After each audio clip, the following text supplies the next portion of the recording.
Γάλα με αυγουράκια. Όχι, ξέρετε. Ξέρω. Ναι, μεγάλο. Δώστε καμιά φορά που να έρθουμε θα τρώμε και Ναι. αυγουράκια και τομάτες, Ναι, σαλατίς. αυγουράκια βγάλαμε.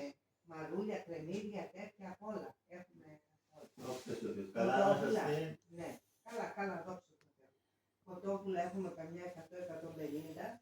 Τα σπάζετε και τα πουλάτε ή τα πουλάτε?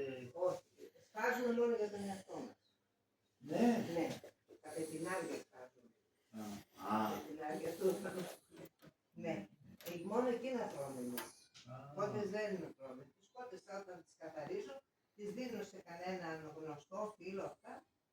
Εμείς τρώμε μόνο τα πετινάρια. Εγώ δηλαδή σπάζω 5-6 με την αδελφή μου, δίνω σε εκείνη, μέσα στην κατάψυξη, μια χαρά τα κόβω και στη μέση γιατί είναι μεγάλα 2-3 κιλά. Κάθε μέρα αυγά έχουμε. Πουλάμε και αυγά γιατί δεν είναι πόσο να πάμε εμείς. Για να πάρουμε και τις τροφές, γιατί αυτά τρώνε, όχι αυτοί. Είχα και εγώ κάποτε έτσι, έχω σκαλές και Ναι. θυμίζεις μου. Ναι. Έχει πάντα το σπίτι από όλα τα. Εγώ είχα και κλουβιά με κουνέλια. Α, και το κουνέλι είναι το πιο υγιεινό. Και μάλιστα εγώ είχα τόσα πολλά που Αυτά γεννάνε